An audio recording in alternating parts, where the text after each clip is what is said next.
Good morning. Welcome to today's genealogy program. I'm Jessica Ashton with the Royal Gorge Regional Museum and History Center. It is January 13th, 2024, and today's topic is on immigration, titled Leaving Home.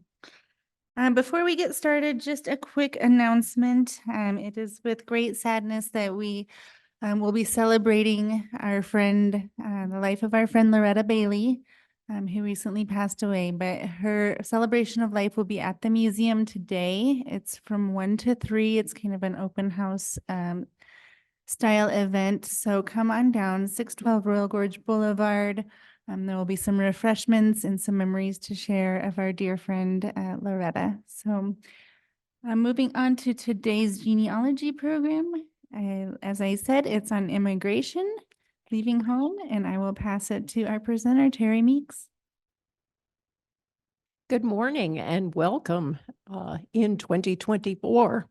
Today we are going to be talking about leaving home. And since most of us tend to look for the incoming records of our ancestors, today we're going to look at the outgoing records. So what is emigration? And it is the process of leaving, whether it's a location, a country to reside in another, or just simply moving from one place to another. Immigration is the incoming. And today we're going to look at some of the reasons why people left their home countries. Starting at the earliest times, there was religious conflict and people were seeking religious freedom, the ability to practice the religion that they had adopted. Economic opportunities. There were large families on small lands. And so what kind of land were you going to leave to your children? What kind of occupation was available for your children? And in general, just improving the quality of life. Many people that came to the United States were from the poorer areas of cities or countries, and they were seeking a better quality of their life. And because we can't talk about emigration without also touching upon immigration, we will discuss a little bit of both of those things. From the very earliest of times, man has kind of had wanderlust. We start maybe with Leif Erikson in about the year 1000. He was a Viking and he was exploring the northeastern coast of Canada, Greenland, and Iceland. And we also see Columbus coming in 1492, as well as other Spanish explorers. We see De Soto, Magellan. Magellan was actually Portuguese, but he was sailing under the Spanish flag. Jacques Cartier, a Frenchman, exploring North America. And Samuel Champlain, who actually settled the city of Quebec in 1604. So we do see early settlements being established by the Spanish and the French very early on. The English finally came in 1607 and set up a settlement in Jamestown, Virginia. Unfortunately, it was not successful, but they had established a land base here. Seeking religious freedom and avoidance of persecution, the Pilgrims came to Plymouth, Massachusetts in 1620.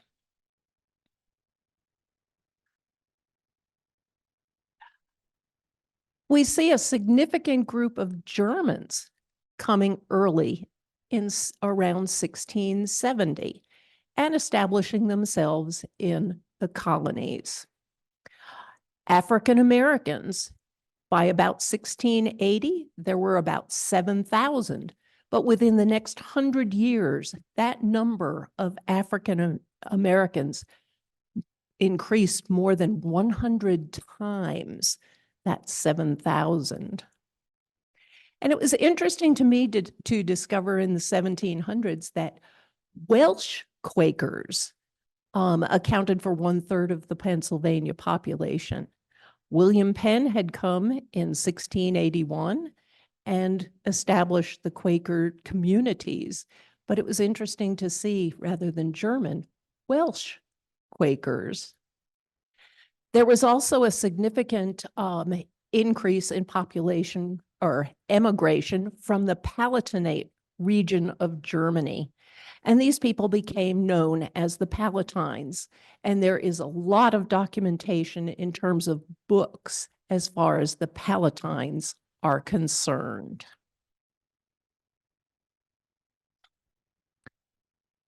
In the 1600s, there was a select population of Scotch that were forcibly removed to Ireland. And by the early 1700s, they started emigrating to the United States. And they are our Scots-Irish population. England in 1717 legalized the transportation to the colonies as a punishment. And we're going to take a look at some of the records that were recorded for those people. We again have a 50-year span when more Germans are coming to Pennsylvania. And in 1755, the British expelled the French Acadians from the Nova Scotia area, and they were dispersed by ship to all of the colonies.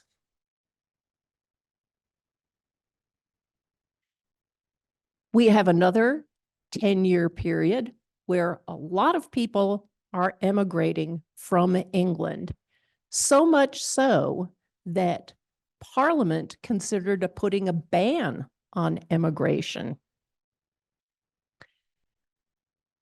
The guillotine was a primary influence in the 1789 French Revolution. And we see a lot of aristocrats and those that were in favor of the king, the royalists, emigrating to flee the guillotine. There was a slave revolt in 1791 in Santo Domingo, and quite a number of French exiles settled along the Atlantic coast. And just like in England, when they realized that significant numbers of their population were fleeing the country, Switzerland, which was initially a small country, they panicked and they actually introduced legislation that banned people from emigrating. I actually had a friend whose relatives were from Switzerland, and she actually found the arrest warrant for her great-grandfather who had fled Switzerland.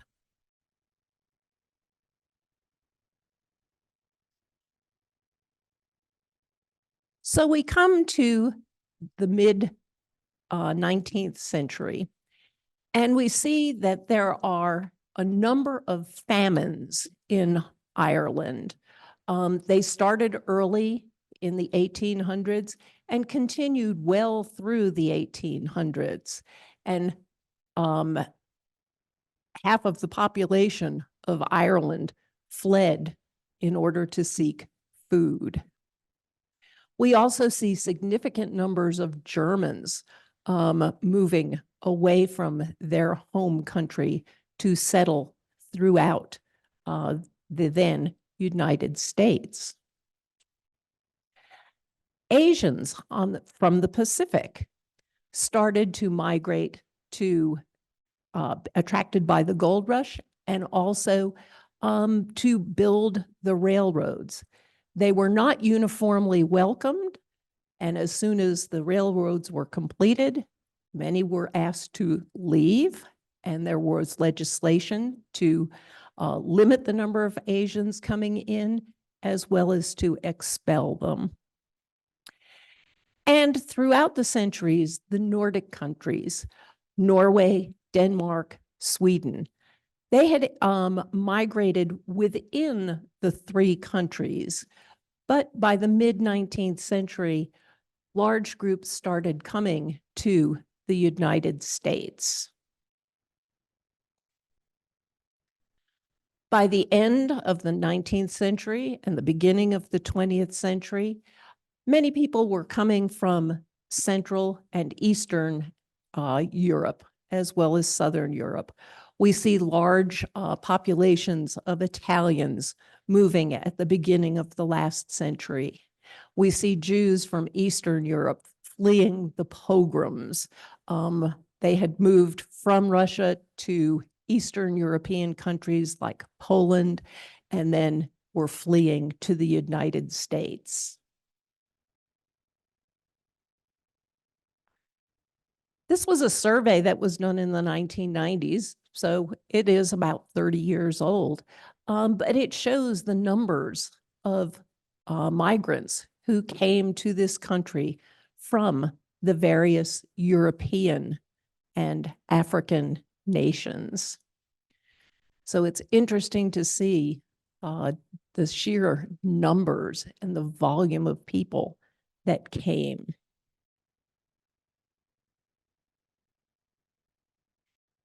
So where did they come from? In colonial times, the ships left from virtually any Atlantic coastal town.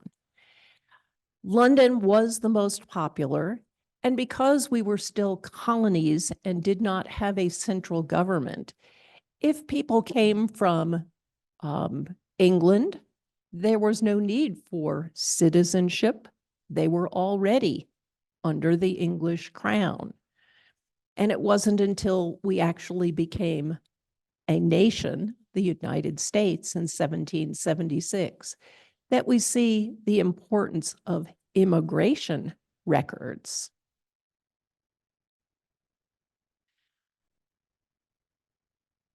Once we established the country, there were many attractions to come, attractive reasons to come to the United States. And in that intervening period, from the colonial times up to about 1850, we see again that people are leaving from the closest ports along the Atlantic seacoast.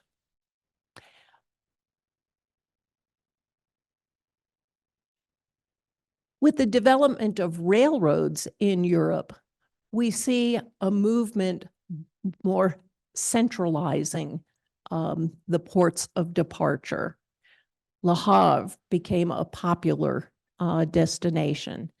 And after 1850, because of the increased rail traffic, Hamburg and Bremen in Germany, as well as Liverpool, became the most popular ports. I need to go back a little bit and say that many of the records for the earlier migration along those Atlantic seaport coastline, some of those records are available. I know, for example, that there are ship records for departure from La Rochelle in the 1600s to Canada. However, these records are held by the archives in La Rochelle and are not available online.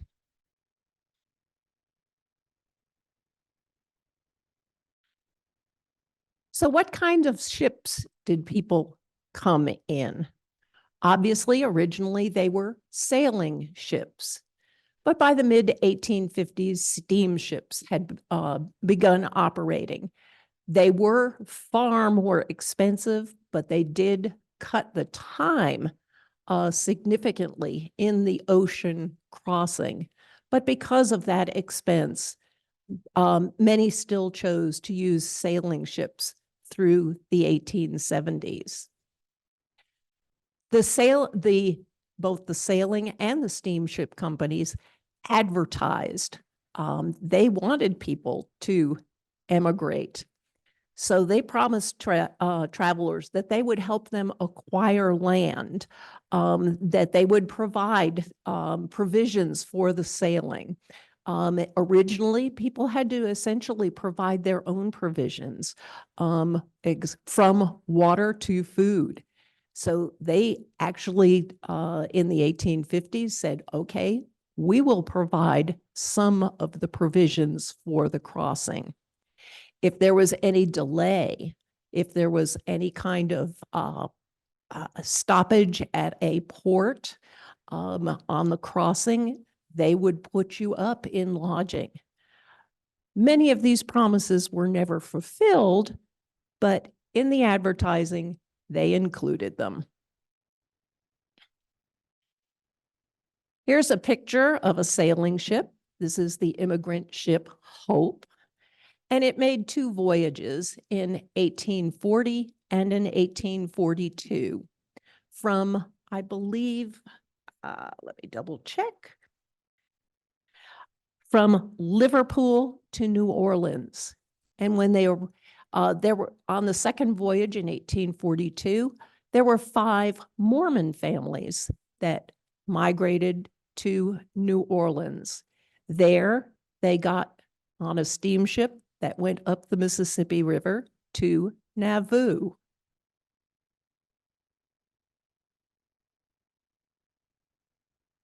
Here's a picture of the RMS Olympic. It was the largest ocean liner at its time, and this is the early 20th century.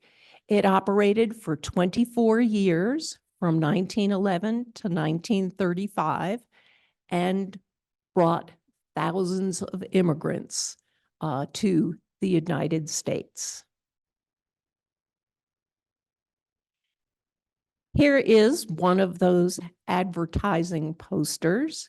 Many of them that I have been able to find are of German origin. The ships are for German companies. And we see this one goes from Hamburg to Antwerp to Galveston, Texas, and it does the return voyage. So while we think of New York, Philadelphia, Boston even as major ports, any port along the eastern seaboard, as well as in the Gulf of Mexico, was a popular emigration destination. Another popular poster from advertising from Bremen to America or Asia or Australia. They were emigrating everywhere.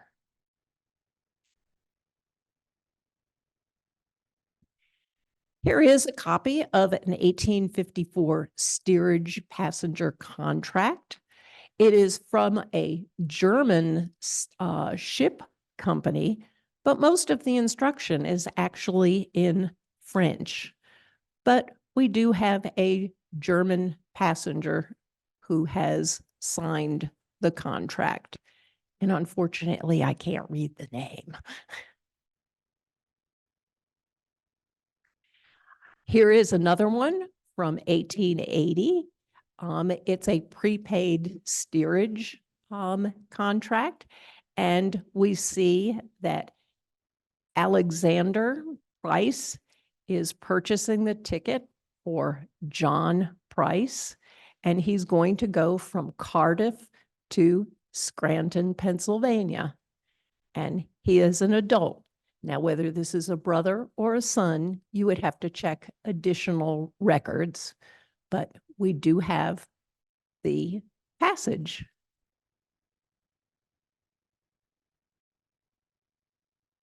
What kinds of conditions did your ancestor potentially face? And I guess in summary, I would say not good. Conditions did vary depending on the cost of the fare. The more money you paid, obviously, the better the conditions. But most immigrants actually came probably in third class or steerage. The greatest problems on these ships were overcrowding, disease, delays of whether they were delays with shipping companies or delays because of weather, stolen goods. You're leaving home with your prized possessions, and untrustworthy brokers, those brokers that made those promises that they did not fulfill. By 1819, the US realized that they had to have some restrictions on the numbers of passengers on these ships. And supposedly only 2 passengers per 5 tons of ship were allowed in the 1819 law. By 1847, they amended that and made it 14 square feet of deck space per passenger. That's roughly a 2 by 7 foot. And when you see some of these incoming passenger lists that show 800 passengers, you ask yourself, where's that 14 square feet in that ship?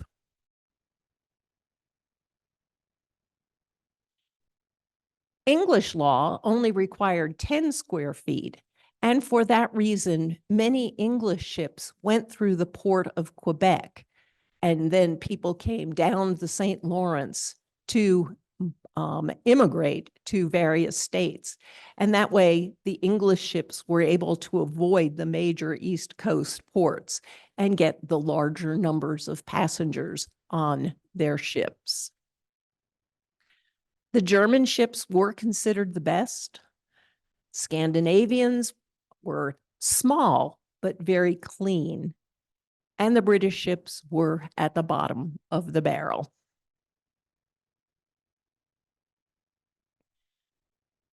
So much for 14 square feet of space. This is the SS Batavia, and we see the number of passengers that they are.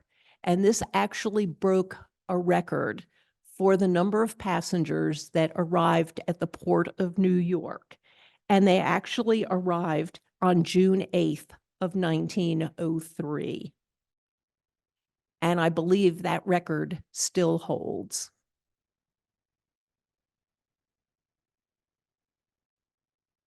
The ships were actually operating in many cases under schedules. There were regular shipping lanes and because of mail. So there was a lot of what were considered pack boats. Most ships, especially early on, sailed in the early spring. You had warmer temperatures. With sailing ships, you were interested in the winds, and the ride across the Atlantic was smoother than in the winter months.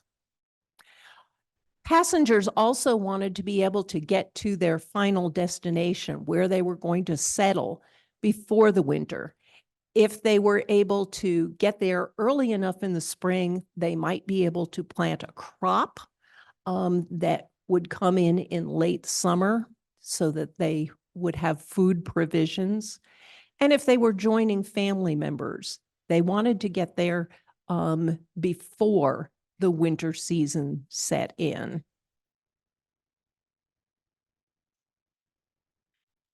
This is a very late, but a 1922 White Star Line schedule. And we see that the ships go from Liverpool to Philadelphia, and they go back and forth. We get the tonnage of the ships, as well as some of their actual departure dates and the lengths of their sailing.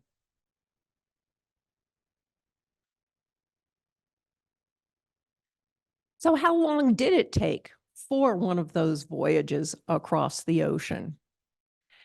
Sailing vessels could take anywhere from 4 to 12 weeks, depending on the weather and any of those port delays. Steamships were able to cut that time to a 2 to 3 week time period.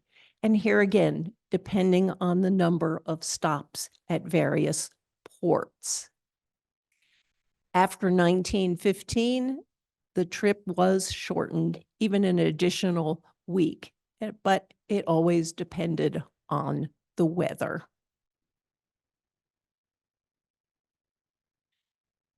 So how do you find your ancestor in one of these departing lists? You want to look at a map. Where was your ancestor from? Look at their home country, and you may not know the actual town that they came from, but if you have a general idea of their country, you might be able to find the largest port for that particular area.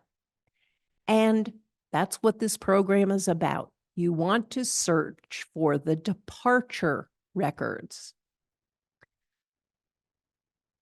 You have to also remember that there might have been more than one ship.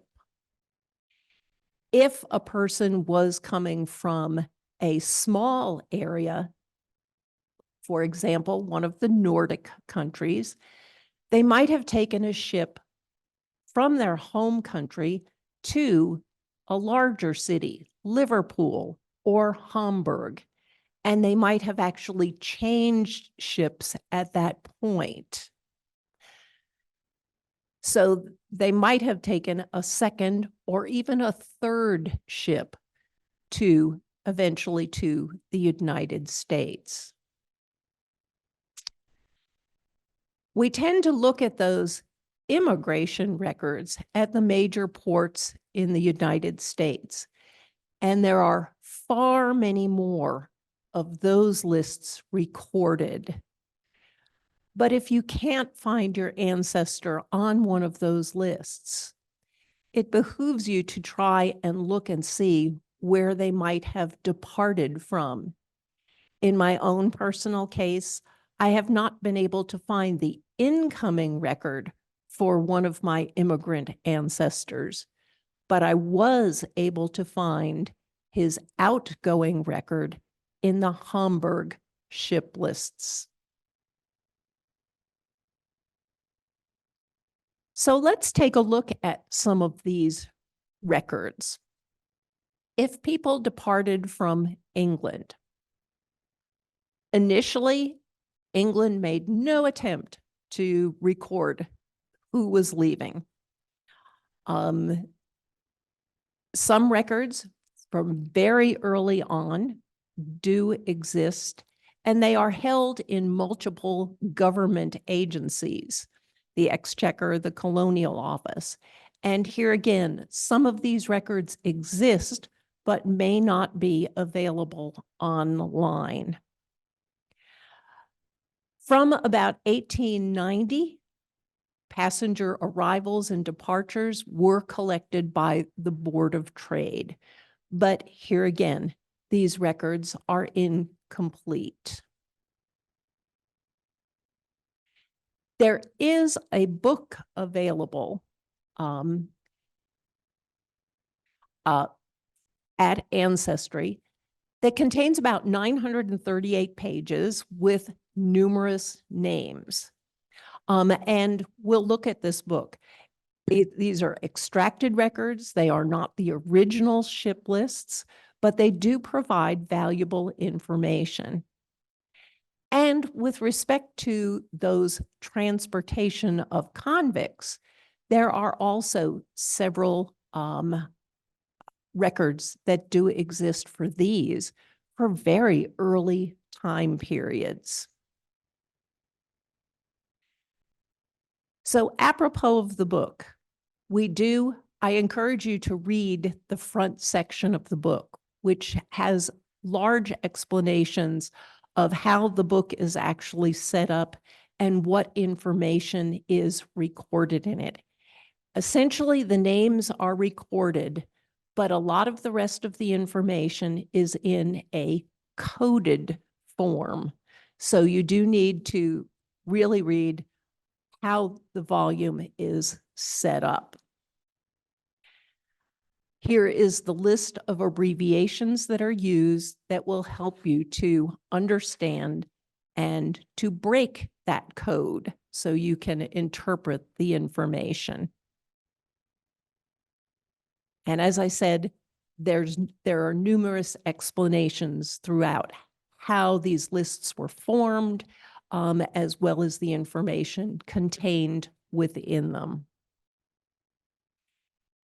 Here is a page from the book, and we'll look at the name at the top with this scandal, and the S at the very, very top indicates, the capital S indicates that he was sentenced to transportation.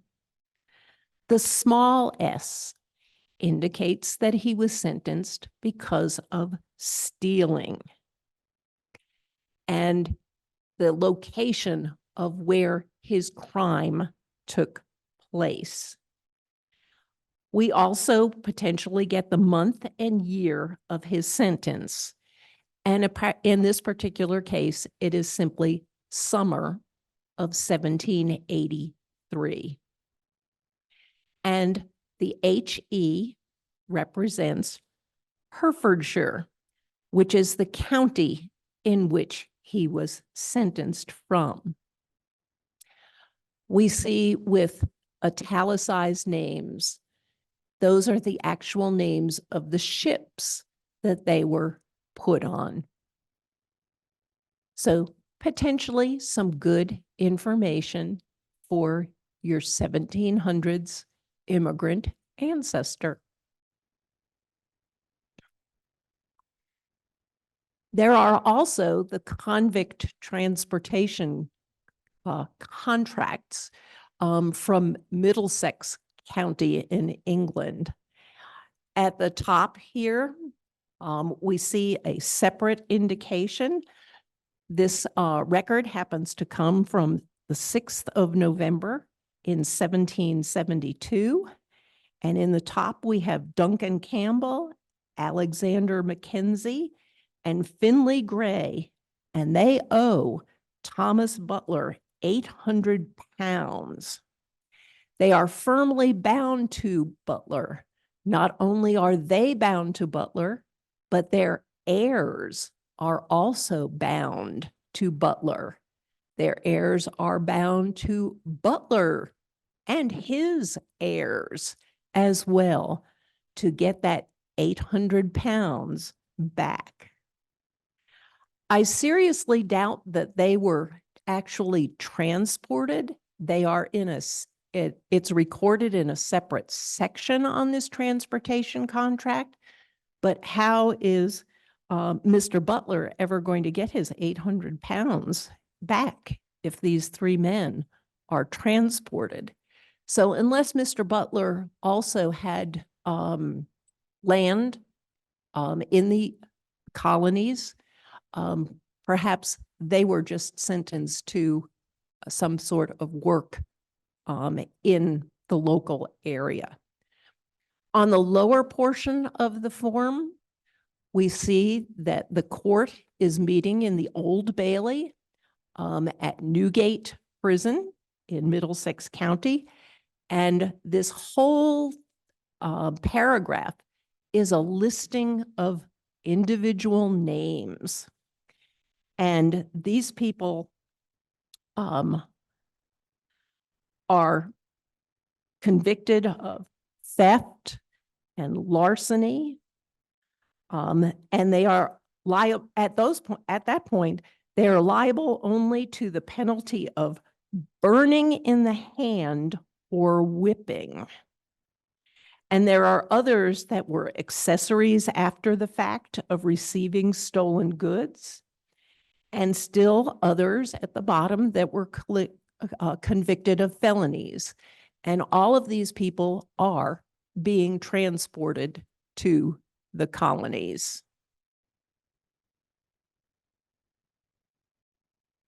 Here is another of those records. This one is a little bit earlier. It is actually from March 16th, and I believe the year is 1720. And these people, is same thing. At the top, we have information. This is written entirely in Latin. So unfortunately, my Latin is not sufficient to translate it. But again, we see a whole listing of individual names. And these people are being sent to His Majesty's colonies and plantations in America. Some the others at the bottom are actually sent to Maryland. So we get a specific destination, and they are sent to Maryland for a period of 14 years. So if your ancestor might have arrived in Maryland in the early 1700s, is it possible that he might have been transported? Dorset, England also has some convict transportation records. This one is from the 16th of March in the 26th year of the reign of King George III. And Sir James Eyre, Beaumont Houthen, they are the justices. Is it possible that one of your ancestors was a court official and not among those that were transported? Here again, we have two gentlemen. We have a William Church and a William Smith. And they have been convicted of a felony, and they are going to be transported beyond the seas for 7 years. So they too are going to the colonies.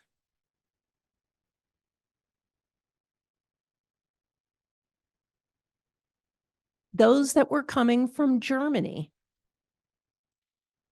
At the end of the 17th century, many people were trying to escape religious persecution as well as the conflicts that were occurring around religion. So in 1683, we do find that there were 13 Quaker families, and these families are documented in books. We get the large population of Palatine, the Palatinate people that came to New York. And these too are very well documented in books. By 1816, we see the start of mass emigration to the United States. Here again, farmers, people had large families, and there wasn't enough land to divide among their sons and daughters and their families. So we see these large numbers. Some of these too are documented in books. Bremen was one of the largest ports initially. And in Germany in 1832, we find for the first time a law passed there to protect immigrants. And for the first time, ship owners were required to maintain passenger lists. It almost took 20 more years before they finally set up a system to maintain those passenger lists. The Office for Immigrants was established. Unfortunately, due to lack of space, most of these records were destroyed. Just like here in the United States, courthouses run out of room, and frequently they destroy the records. There are a few Bremen passenger lists that do exist. However, many of them were lost also during World War II. And we do see that there's a web address and we have a couple of different periods, but we only have in the hundreds of thousands for these passenger lists. And most of them are in a later time period, not in the 1800s or 1700s. Here is an example. It's simply an extracted record, but we do get the information with people's names, their approximate date of birth, the date of their departure, where they're departing from and where they're going to, and the name of the ship. So hopefully you can find the incoming record as well to maybe get the individual passenger name. The extractions are very helpful for these records. And I encourage you, if you're using Ancestry, to download the extracted record as well as any original records. Most of these are in the language of the country of origin. So these extracted records will help you to get the spelling for perhaps entering into a translator to discover what the information is providing. But we see in this particular case, Mr. Johann Schneider, they have translated on the record that he is a male, but we, and he is Czechoslovakian. He is married. We get an approximate age and when he was born, his residence date, and place. And we get the departure date of the ship, where he's departing from, and where he's going to. He's going to Canada, Winnipeg, Manitoba. But he will arrive at Halifax. Here again, this is where you need to have that translator, and the name of the ship is Cologne.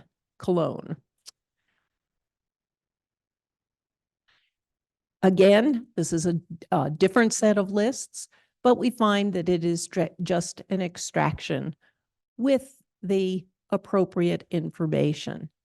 And hopefully you can look to see on the incoming side where the ship name might be and an approximate date of arrival.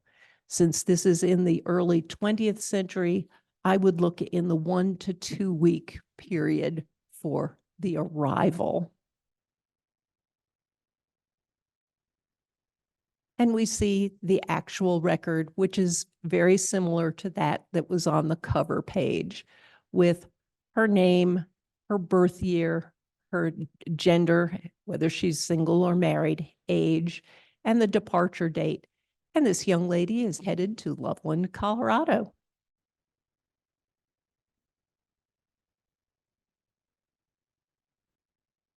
Hamburg actually is a relative gold mine. This is where I found my immigrant ancestor.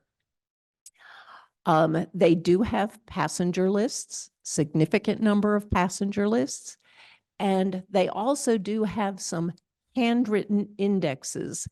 And these are especially helpful because there are many passenger lists that have either not been digitized or definitely have not been indexed, so that these handwritten lists are helpful. And I'll show you how we use those.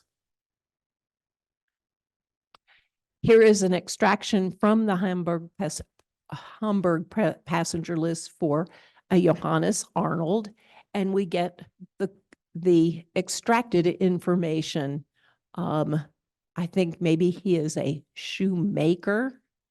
I'm not 100% sure on the translation of that, But we get his departure date, the shipping line that he's come on. Here again, what type of ship is it? That I do not know. Have to look that up. But we get his actual ship list, and it's very hard to figure out, but this is our Johannes Arnold with his information. He's on the ship Elba and who the captain is. And these are ditto marks. So it's the same information as the preceding line. And he is actually the third from the bottom on this ship list. And you'll notice that it's in alphabetical order by last name. Not all of them are like that. This is those handwritten indexes. And I will encourage you, whenever using any of these international port records, to read the information on Ancestry about how to use them and what information they do include. In this particular case, it allows you to use or to choose a year period. I happen to choose the initial one from that list, and then it is further broken down into smaller year groups. I arbitrarily chose group number 20 for the October 1882 to May of 1883 timeframe. And then if you have your ancestor's last name, you choose the letter of the alphabet. I happen to choose T's. And I found in this lower corner the ship Polynesia. And I saw these two family members. The important thing to recognize here is the ship name. It is number 142 and the 7 and 1282 going to New York. I did always check the next page or the preceding page to see if there are more family members. And yes, indeed, there are 2 more family members for the Tabrick family. With that information, the ship name, Polynesia, the number 142, 7 out of 1282, and you get the actual passenger list. And we see Maria with her 3 children in the actual list. So this list is not enumerated. It's a browse only. So that's why that handwritten list is so valuable in using these.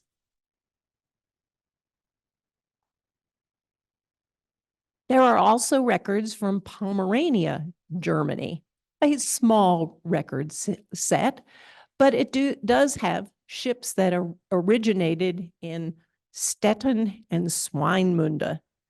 And the reason I included this very small group is you need to know your geography, because both of these cities are now part of Poland. They were originally part of Pomerania in Prussia, which it was, Germany is a section of Prussia, but now these records are part of Poland, and they are actually in Polish, not in German. So another cause for translation. Here is a record for Caroline Gutzkow. And we see that not only do we have the extraction, but we do have the actual ship list, and Ancestry does provide other suggested records for you to look at. We have civil records, may not be the same person, but take advantage of the records that Ancestry does suggest if this happens to be your relative, and look further into it.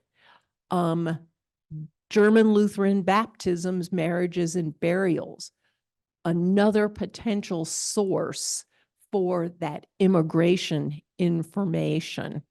And of course, arriving passengers and passenger lists. So we'll take a look. Here is the extraction with the information to let us know that it is from Stettin in that Pomeranian area of Prussia, which is Germany, and her place of origin, the name of the ship. And in this particular case, she is number 415. Very difficult to read the name, but it gives us the basic information.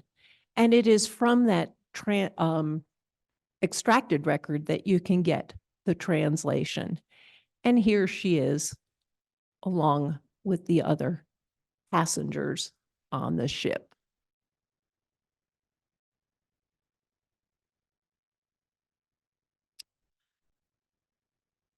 With the series of famines in Ireland, we see that there were thousands of people that came from Ireland in the mid-19th century.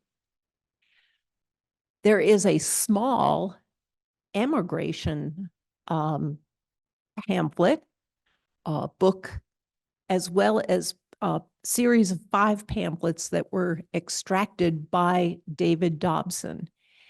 He did scan records that were leaving records, as well as incoming records, and scanned newspapers to extract this information. But it's great information on where they left from, when they left, and potentially the ship name that they left Ireland from. This is that initial book, and we see an alphabetical listing, and we see, for example, we have James Irvine, and he's going to be coming with 4 children, and what county and town name he is from, and he's applying to settle in Canada on the 2nd of April in 1827. Agnes emigrated from Belfast to Philadelphia on the brigantine Agnes under the master Robert Ewing. She arrived at Newcastle on the Delaware in 1773. Here again, reading that in the introductory information, as well as any list of abbreviations, and you will get the source information that he is using to derive this information. Irish immigrants, we have Henry Mercer. He's emigrating from Belfast on the St. James, the ship, under Captain Mark Collins, and he too landed in Newcastle, Delaware in 1789. So some of these precede what we consider the traditional famine period of the 1800s, but valuable information. Henry Montgomery is coming with his wife, 2 sons and 3 daughters from County Tyrone, and he's immigrating to Canada on the ship Alexander, and he settled in Bathurst in 1815. So valuable information that has been extracted from various sources. The Nordic countries, these are small countries, and for many, many centuries, the people emigrated within the three countries. But eventually, because the countries are small, they needed to seek opportunity and land elsewhere. And the United States, Canada, and elsewhere presented attractive offerings. So we get quite a number, especially from Sweden, of these emigration records. We have Christopher Larson in the records, and we get the skeletal information extracted from the record. We actually see Christopher on the actual ship list. And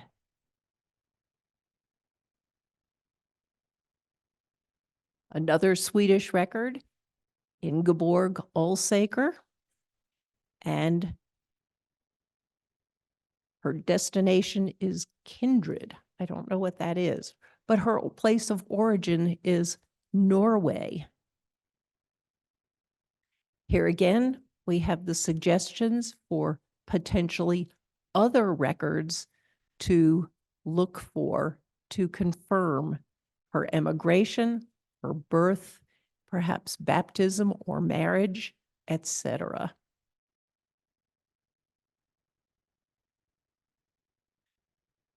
Here's a case of a Lars Svensson, and we get other members of the family, and we see children.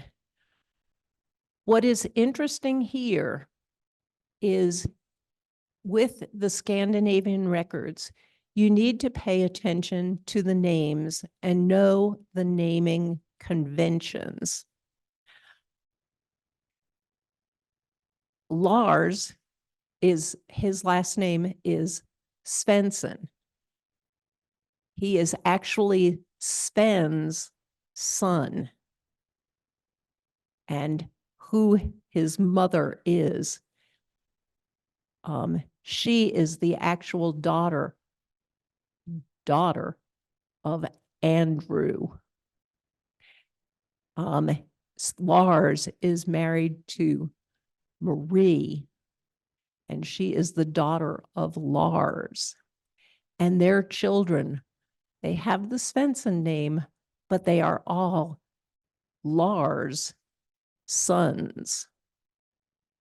So that knowing the naming convention of the Scandinavian countries is very helpful when looking at those records.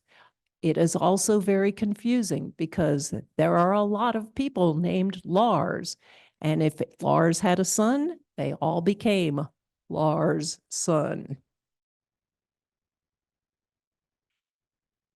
Here is another record. This one is from Gothenburg in Sweden, and it's Ingeborg Olsen.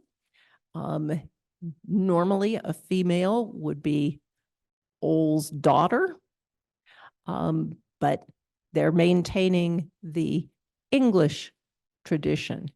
And we see that she is departing from Gothenburg, and she has arrived in Hull, England. So she may be transferring from one ship to another ship. So there may be additional outgoing emigration records for Ingeborg going from England on perhaps to the United States. And we find Ingeborg listed with the Olsens. She's a 19-year-old with the rest of her family.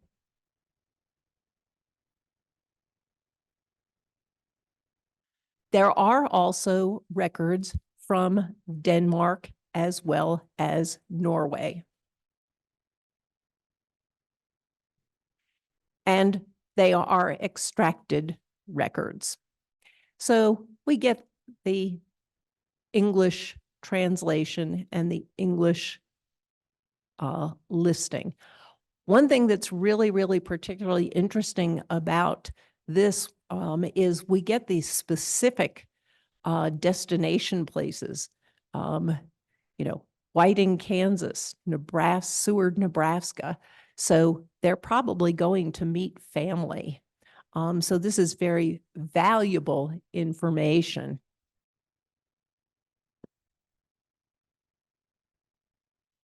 Here again, just the simple extracted record. And they give a URL at the bottom. And I actually did pursue that. And it takes me to the Danish National Archives. And by entering the same surname, et cetera, and looking for it, I do find essentially the exact same information that was presented on the extracted record. But it's always good to double check. Finally, on the Norway emigration records, you can choose a regional area and you can browse, or you can enter a specific name. This is from this Sunnmøre area, and we get an actual ship record. And Oli is at the top of the list. And fortunately, Ancestry does provide a complete listing of how these records are set up. And they do actually give you assistance with the translation of the records. So do your due diligence and read all of this information.